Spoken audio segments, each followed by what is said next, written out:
Good morning. Good morning. Good morning. Welcome to Diary of a Cocaine Addict. Oh my gosh, we are back. I have been absent for the last 2 weeks with a chest infection, completely voiceless, which my son loved, and me not so much.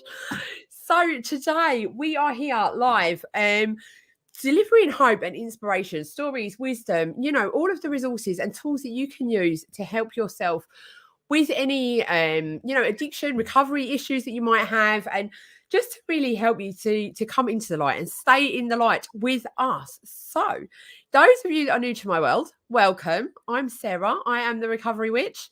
I am 1 year clean from cocaine addiction myself, hence the name of the show.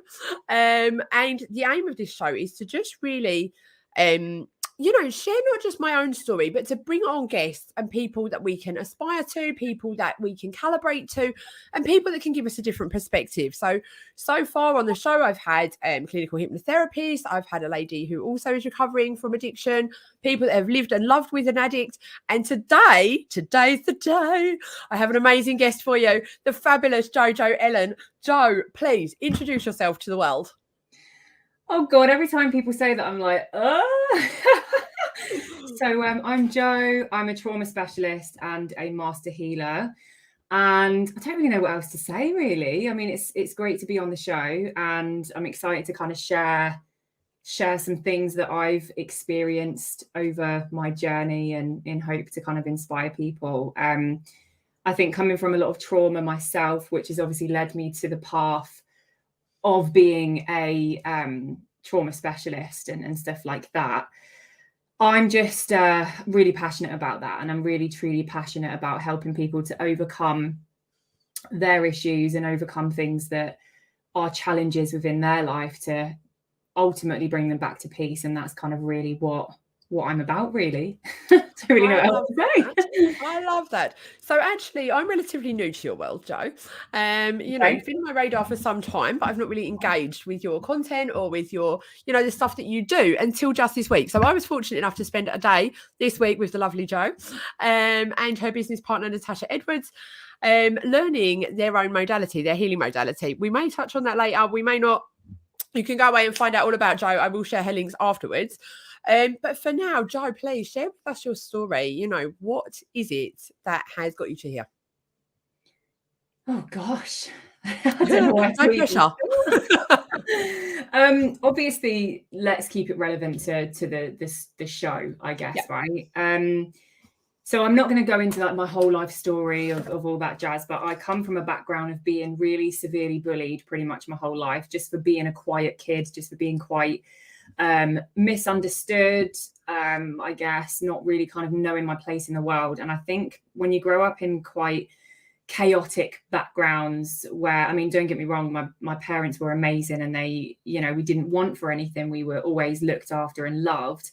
But I think when you see your parents and people around them go through emotional instability and dysfunction, and I'm not going to go as far to say violence, because there wasn't abuse when I grew up or anything like that. I was very fortunate not to have that as a child. But when you are exposed to vulnerable situations, I'm not going to go too much into it because I don't want to be disrespectful towards my parents, obviously, and everyone will have their own perception of that. But just having a childhood where it's chaos and loud and swearing and alcoholism and addiction and all of these things and stuff, like you kind of, how it happened for me is I was so scared to even move and so scared to do anything.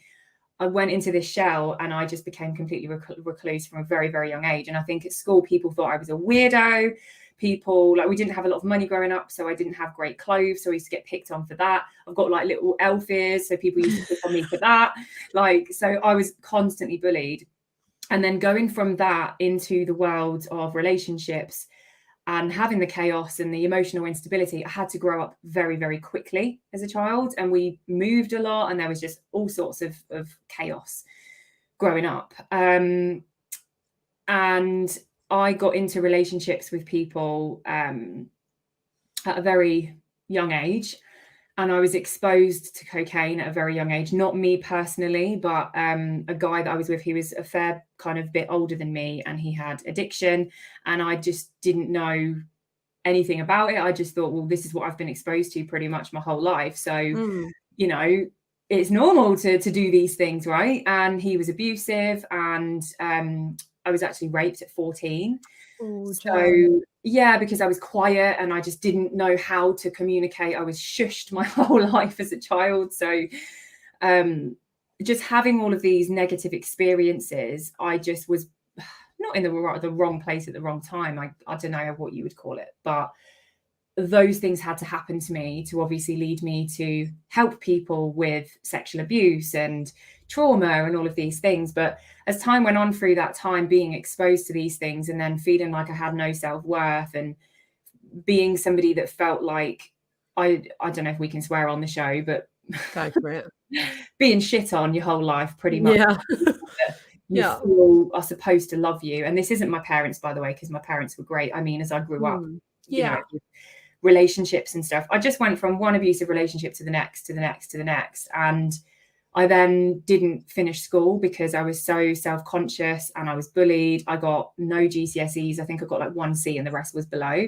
So I had no career prospects and I was pretty much almost suicidal at this point.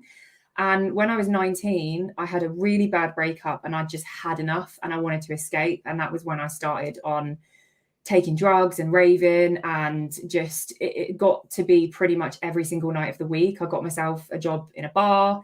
Everybody was doing it. So that's all I was, you know, surrounded with. Went down a path of being friends with people that that's all they wanted to do. So I was like, well, we've got nothing else to live for. So life was just one big party. And I started having health complications. I'm not going to go as far to say I was an addict, because maybe I was in some way. Maybe I was addicted more to feeling included and having the inclusiveness and the social aspect. And I think I was more addicted to the escapism than the actual drug itself. Because it was alcohol as well that I was using a lot to kind of numb my pain and stuff. And I think I was one of the lucky ones, because you can either go one way or the other with that. And I woke up one day and I was like, what the hell am I doing with my life? I was 19 years old. I was in years and years of taking stuff. I was getting ill. I was in debt, had no money. I couldn't pay my rent. And I thought, oh my God, like I need to sort my shit out, you know? So I literally took it upon myself to cut everybody out. It was really hard because I had no friends for a while. I left my job. I cut everyone out. I didn't have friends. And I just immersed myself in a whole new world, which was really hard to adjust to. And people just started falling away. I started doing personal development work, and then it's just led me to build a really successful career. That is an incredible turnaround, Jo. Like, I know when you and I were talking before, like that you said, you know, how you've gone from this life of self-destruction into now being like a 6-figure CEO. Now, this is not something that's kind of the norm, right? Like that takes a serious amount of dedication, of commitment, of, you know, just really staying focused. So how have you done that? Like what has kept you on the path of enlightenment? How have you managed to become so successful in the wake of the carnage that was your life? I'll be honest, it's been hard. It has been hard. And there were so many times where, you know, self-sabotage kicks in. And when you're so used to being a certain way, your body gets addicted to how you feel. So you subconsciously seek that out, right? And along my path, I'd be like, oh, it'd be all right. We'll just have a cheeky one, or like, oh, you know, just one, and all that, you know how it is. And then that turns into like a session, two-day bender. Like, you know, we've all been there, those of you who have been through this and listening. And then you feel guilt, and then you feel shame, and you're like, you feel disgusted with yourself, and you're like, oh my God, I know that I shouldn't have been through that and had that experience, but like, what was I thinking? And I had a few of those moments, but it was understanding myself that did it for me. And it was going on the journey of actually understanding how I feel emotionally, first of all, actually allowing myself to feel. Because a lot of the time when it comes to trauma and emotions and stuff, people will look for outlets because they don't want to face themselves, or they don't even understand how to face themselves. Because let's be honest, we're not taught in school how to deal with our emotions. We're told to take a load of pills and go and speak to somebody about the same problem 20 million times over and over. We're not taught to actually learn who we are as people, as a soul. Like, we're not taught that. And that's something that I learned how to do just through YouTube and positive motivational speakers and Tony Robbins and all of those amazing people that are doing so many incredible things in the world. Yeah. And I then learned NLP.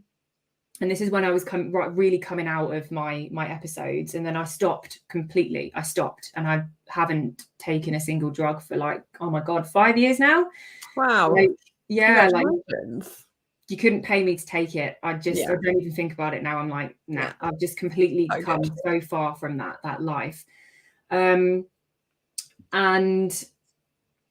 what was I saying? So I learned about NLP and I learned about the mind, and that's when things started kind of dropping into place for me. And I was thinking, okay, so if this is what the subconscious mind is and this is what it does to us, right? So that gave me a huge insight into emotions and past events in our lives. And then I learned hypnotherapy.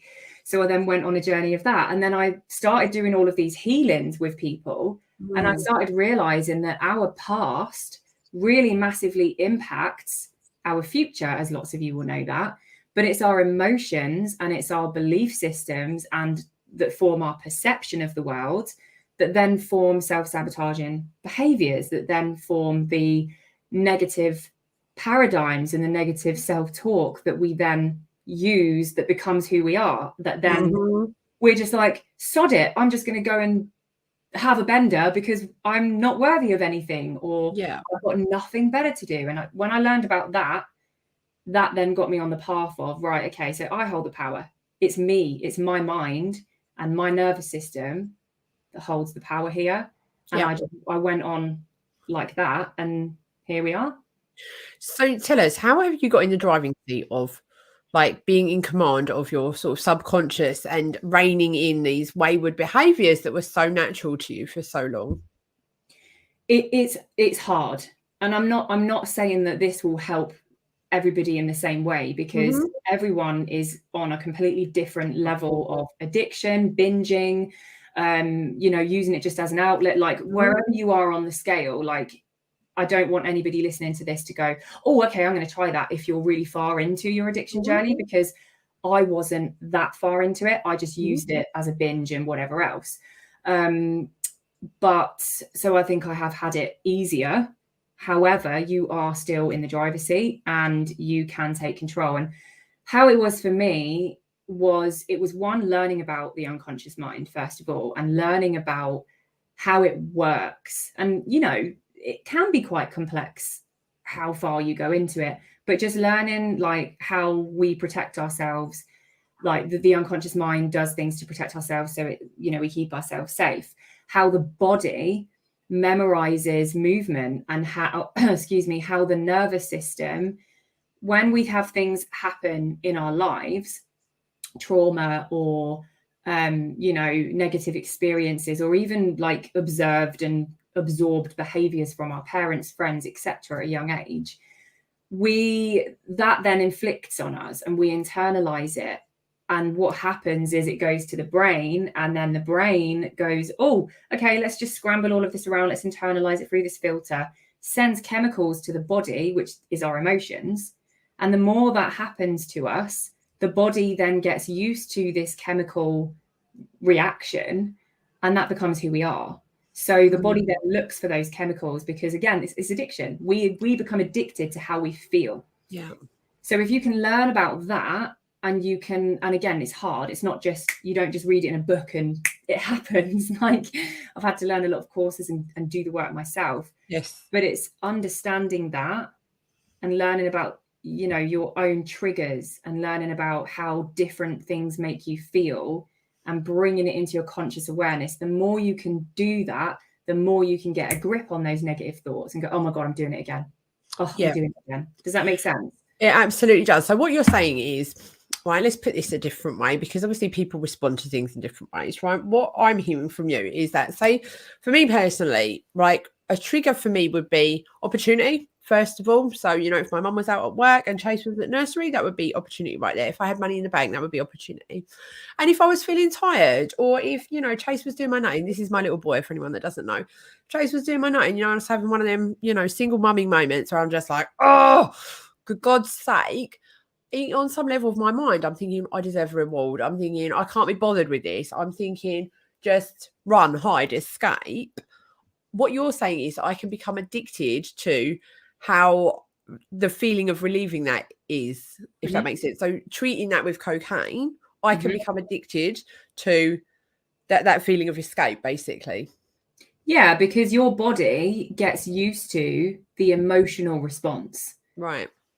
At such a deep unconscious level. So it's looking at, one, what you're trying to escape. Like, what is that? Why are you trying to do that? And it's understanding that. Obviously, just to put this out there, I'm not an addiction specialist either, so I just want to put that out there. You know, I don't tend to work with people with addictions as such. But what I do deal with is the emotional aspect of things and the nervous system and what drives our behaviors, which is our belief systems and stuff like that. Yeah. So, you know, you're used to that kind of response. That's what I'm saying. Yeah. So I don't have to think about it. My body's just like, yeah, go and get on it. You know what to do. Yeah. That's your body knowing what that feels like and having the addiction to that chemical reaction. Yeah. I hear.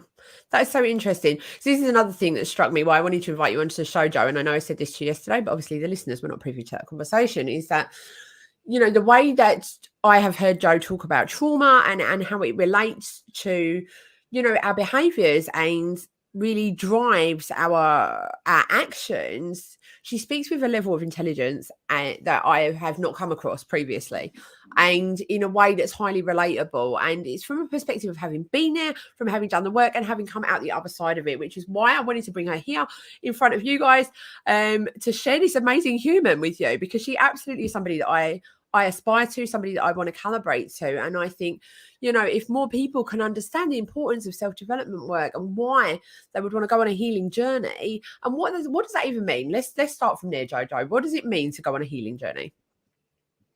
I think, thank you, by the way, that was really nice.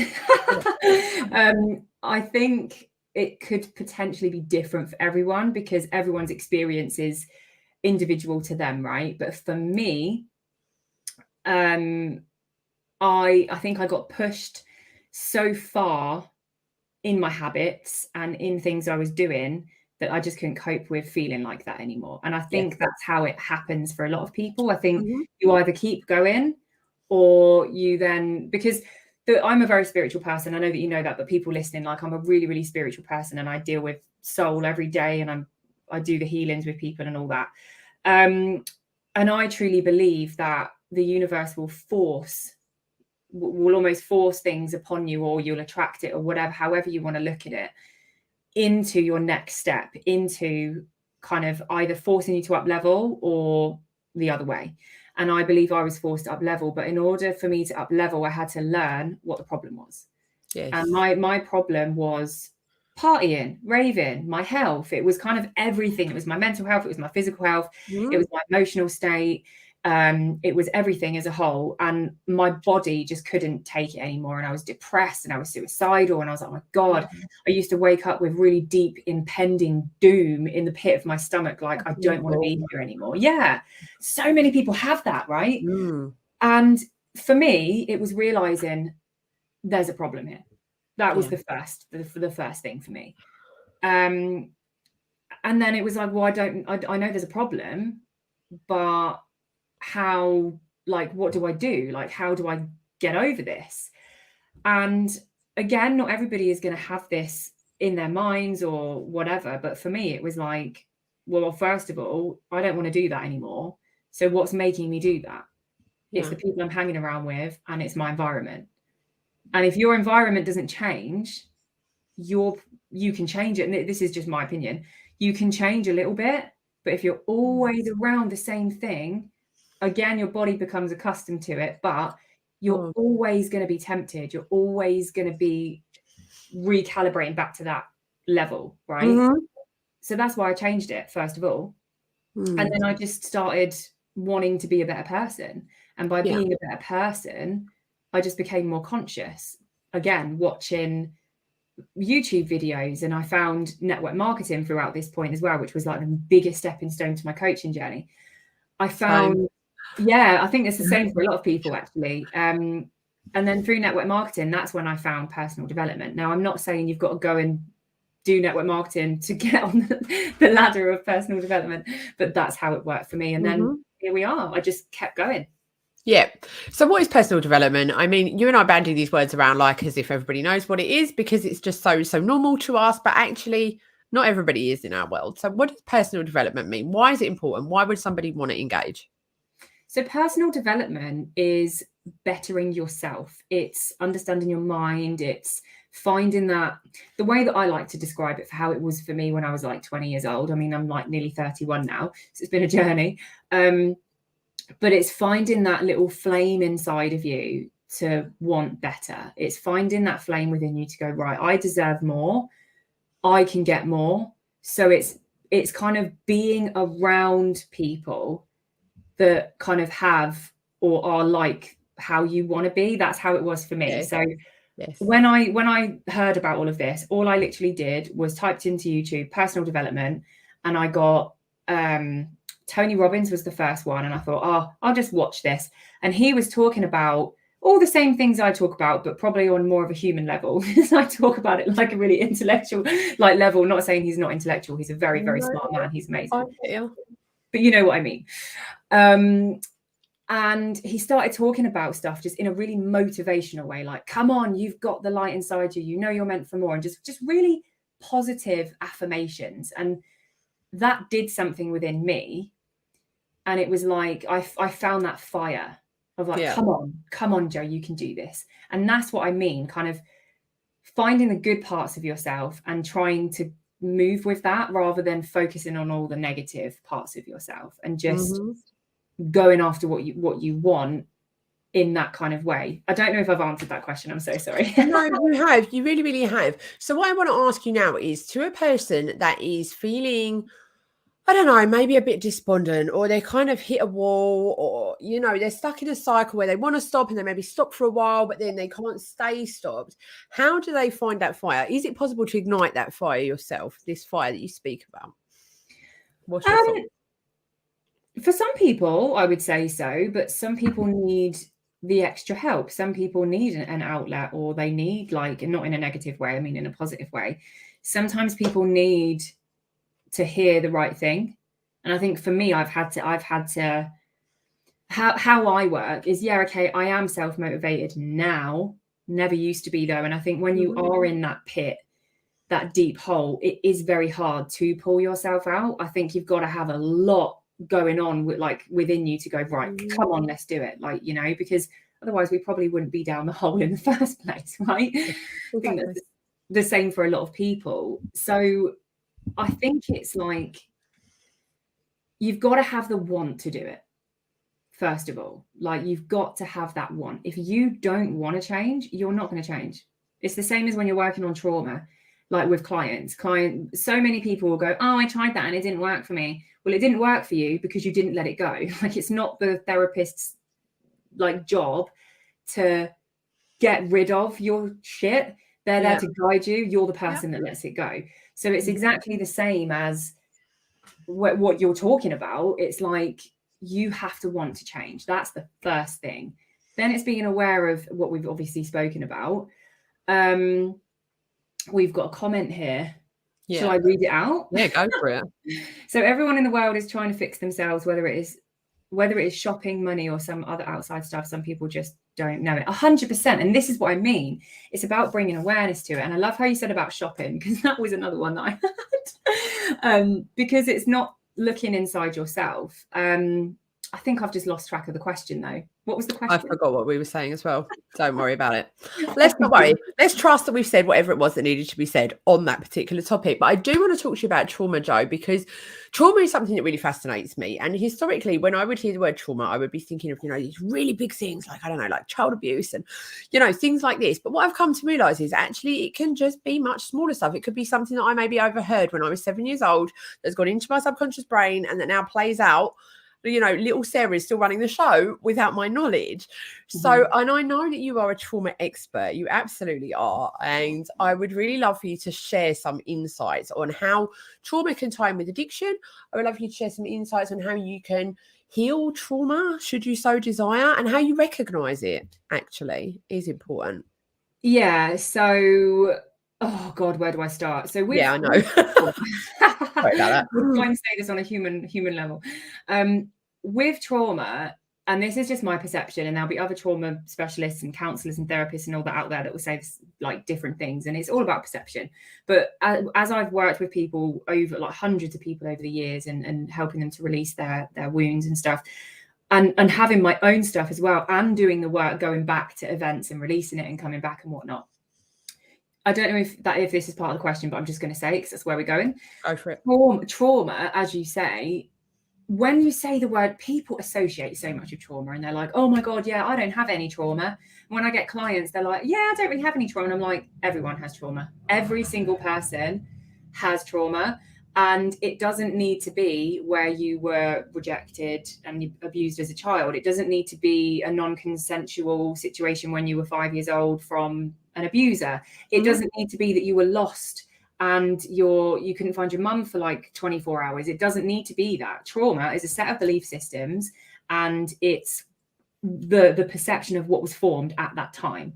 Of course, you've got trauma where it was a physical accident. That's a different type of trauma. You've got trauma where you have been diagnosed with something. That's a trauma. There's so many different spectrums to it, right? But what we're talking about in relation to addiction and stuff like that, and again, it's always just relating back to me, you could go down the route of having addiction from being diagnosed. I've seen that happen. People are like, oh my God, I don't know how to deal with this, so they just escape it. I've seen it happen. But for me, mine was, I had no self-worth. So things that happened to me as a child and always being shushed, and like just from my own family's emotional kind of dysfunction of not knowing how to deal with their own stuff. Oh, shh, constantly. I was like, oh, okay. So my unconscious mind was like, I can't express myself. I can't communicate. Okay, I'll just be quiet then. And it's like, well, how do I express myself then? Oh, I know. I'll just go and do that as an outlet. Do you know what I mean? Yeah. And that's how it's kind of happened for me. And then not wanting to be here as well. Like, I don't want to be here because I've been trapped so badly, and it's because you're still, your body and your mind still living in the trauma. I'm not worthy. No one likes me. No one loves me. I'm unlovable. What's the point? I'm never going to amount to anything. I'm not successful. All belief systems with an emotion attached. That's all it is. Yeah. So how would a person identify a trauma? Because I know for me personally, when I went into recovery, I probably went on a journey much like yourself, where I just sought out all of the information and all of the knowledge. And, I wanted to understand more about what it was, what was driving me, why was I like this, how did I end up a cokehead and all of that jazz. And it took me 11 months to actually get to the root cause. What the fuck was I going to say? Brilliant. Well done. I forgot. What did you just say? Remind me. You were saying about how do people know trauma? So in my research, I kept hearing, that a lot of addiction is rooted in childhood trauma. And I thought, well, didn't have the greatest childhood. It wasn't terrible, and quite often we don't realize actually, okay, things aren't really normal. It was just your childhood, like for me, I grew up being told, if you hear mummy screaming, dial 999, right?